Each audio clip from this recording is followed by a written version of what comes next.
Python एक high level programming language है which was developed by Guido and विसम in 1991। ये बहुत popular language of today because of its easy English like syntax and rich libraries जो कि provide करती है फंक्शंस जो हमें हेल्प करती है to perform task without writing big code.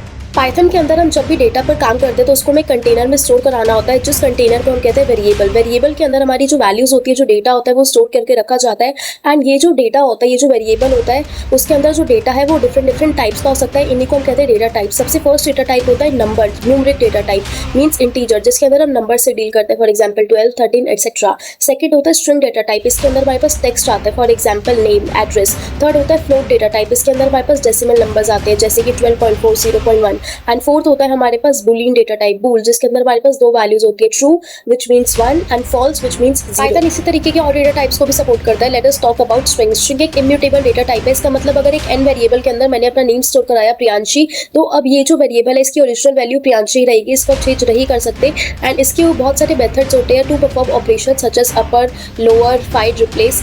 Now next data type we have is list which is a mutable data type. अब हमारे पास एक लिस्ट है, उसके अंदर हम डिफरेंट डेटा टाइप के वैल्यूज जो है वो स्टोर करा सकते हैं, for example integer, string, float etcetera. And अब इसके अंदर हम इंसर्शन भी कर सकते हैं, डिलीशन भी कर सकते हैं। जब भी कोई ऑपरेशन या मेथड हमारे लिस्ट पे परफॉर्म होता है तो वो चेंज कर देता है हमारी ओरिजिनल लिस्ट के अंदर एलिमेंट्स को फेच करने के लिए हम यूज करते हैं इंडेक्सेस, जो कि चलते हैं 0 से n-1, मतलब जितने नंबर ऑफ एलिमेंट्स है -1 तक। एंड ये यूज होते हैं ताकि हम उन जो वैल्यूज है हमारे लिस्ट के अंदर उनको फेच कर सके। Next data type we have tuples. Tuples के अंदर हम लिस्ट की तरह बहुत डिफरेंट टाइप के डेटा टाइप को स्टोर करा सकते हैं, for example numeric, string etcetera. But इसको जो हम फॉर्म करते हैं, इसको फॉर्म किया जाता है सर्कुलर ब्रैकेट्स के साथ। एंड ये इम्यूटेबल है, इसका मतलब ओरिजिनल टपल पे कोई इफेक्ट नहीं आता, इसमें ना ही इंसर्शन हो सकती है ना ही डिलीशन। बट लिस्ट की तरह इसमें भी इंडेक्सेस दिए जाते हैं जिसको यूज करके हम अपनी वैल्यूज को फेच कर सकते हैं। Next data type we have dictionaries. Dictionaries के अंदर हम अपने डेटा को स्टोर कराते हैं in the form of key value pairs. इसका मतलब जैसे हम इंडेक्सेस को यूज करते थे in the list to fetch our value, इसी तरीके से हम कीज को यूज करते हैं डिक्शनरीज के अंदर to get a value. And table data type है, इसका मतलब इसमें इंसर्शन, डिलीशन हो सकता है। एंड जब भी कोई फंक्शन इस पे परफॉर्म करा जाता है तो जो इसकी ओरिजिनल डिक्शनरी होती है उसमें ये डायरेक्ट चेंजेस परफॉर्म करता है। Last data type we have sets, जो कि एक म्यूटेबल डेटा टाइप है। इसका मतलब इसमें हम इंसर्शन, डिलीशन करा सकते हैं। एंड ये बिल्कुल हमारे मैथमेटिक्स के सेट्स की तरह होता है जिसमें हम यूनियन, इंटरसेक्शन जैसे ऑपरेशंस को परफॉर्म कर सकते हैं। जो सेट्स होते हैं वो हमेशा यूनिक वैल्यूज को ही शो करता है। इट मीन्स अगर आपने दिया 1 2 3 3 4, बट ये फाइनल आउटपुट में सिर्फ 1 2 3 4 ही शो करेगा।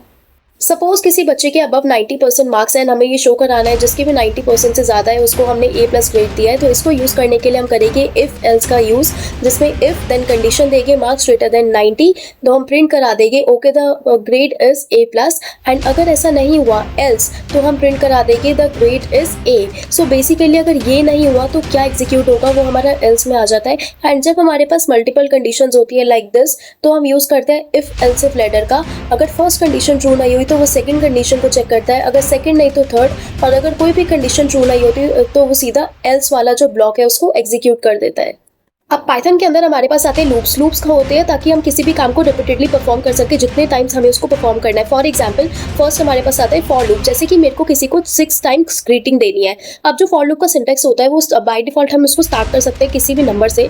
फॉर एग्जाम्पल 1 से लेके मुझे किसी को 6 टाइम ग्रीट करना है, तो 1 से लेके तो मुझे 6 टाइम ग्रीट करना है, तो मैं उसको 7 तक चलाऊंगी क्योंकि हमेशा n-1 तक वो स्टॉप होता है। 7 मीन्स 1 to 6 टाइम्स वो क्या कर देगा, उस ब्लॉक को एग्जीक्यूट कर देगा। एंड मुझे क्या एग्जीक्यूट कराना है, प्रिंट कर दो ग्रीटिंग्स। तो इसी तरीके 6 टाइम मेरी जो ग्रीटिंग्स है वो प्रिंट हो जाएगी। Now next I have while loop. अब मेरे को किसी भी टेबल को प्रिंट कराना है, तो जब तक जो मेरे टेबल है आई की जो वैल्यू है वो 10 नहीं हो जाती, जस्ट सी दिस एग्जांपल, तो तब तक क्या करो, जो भी नंबर यूजर ने दिया है आप उसको इनटू कर दो आई से, मींस फर्स्ट 1 2 3 4। एंड हम हमेशा इसको क्या करते रहेंगे, +1 करते रहेंगे। पहले 1 होगा, 2 होगा, 3 होगा, 9 होगा। एंड जैसे ही वो 10 पे आएगा एंड जब वो 11 पे जाएगा तो वो स्टॉप हो जाएगा क्योंकि जो व्हाइल की कंडीशन है वो फुलफिल हो गई। We have is functions which is very important. For example, मेरे को अपने पूरे प्रोग्राम में 6 times all the best use करना है कहीं ना कहीं।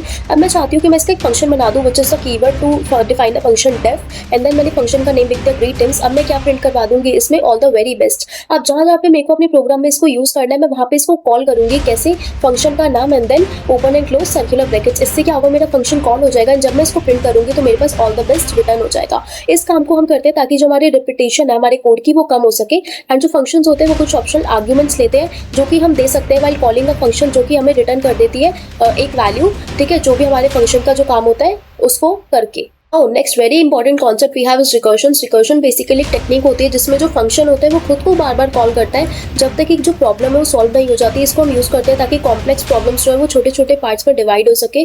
For example the most popular example of this is factorial.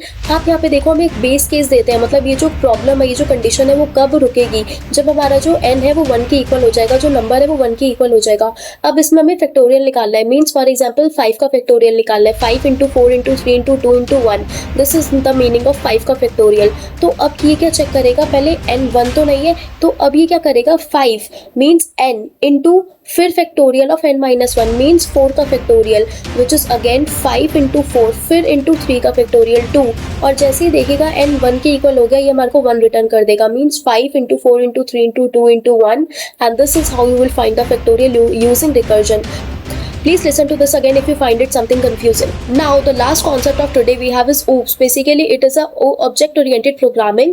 अब इसमें क्या होता है, सपोज करो कि हमारी क्लास में 10 स्टूडेंट्स हैं और हर एक बच्चे के लिए हमें उनका नेम एंड रोल नंबर को स्टोर कराना है. तो अब मैं क्या कर सकती हूँ, एक ब्लूप्रिंट बना सकती हूँ हर एक बच्चे की इन्फॉर्मेशन के लिए, जिसके अंदर हम उसका name and roll number store कराएंगे, जिसको हम कहते हैं क्लास. क्लास बेसिकली ब्लूप्रिंट होती है किसी भी क्लास की, सॉरी किसी भी ऑब्जेक्ट की क्या होती है, ब्लूप्रिंट होती है. Now see here is the one example of OOPS. यहाँ पे क्या है, मैंने एक क्लास बनाई थी कि स्टूडेंट के नाम से. अब इसमें क्या है, मेरे पास कुछ एट्रीब्यूट्स है जैसे कि रोल नंबर, नेम एंड कुछ मेथड्स मैंने डिफाइन करे हैं. अब मैं क्या करूँगी, इन सब के लिए कुछ ऑब्जेक्ट्स बना दूंगी. फर्स्ट स्टूडेंट 1 के लिए S1 S2 S3 and so on till S10. And अब मैं क्या करूँगी, इन सब के लिए स्पेसिफिक इन्फॉर्मेशन को प्रोवाइड करके वाइल मेकिंग दिस ऑब्जेक्ट्स मैं जो मेरी वैल्यूज हैं उनको डिफरेंट स्टूडेंट्स के लिए फेच कर सकती हूँ. So this is the use of OOPS.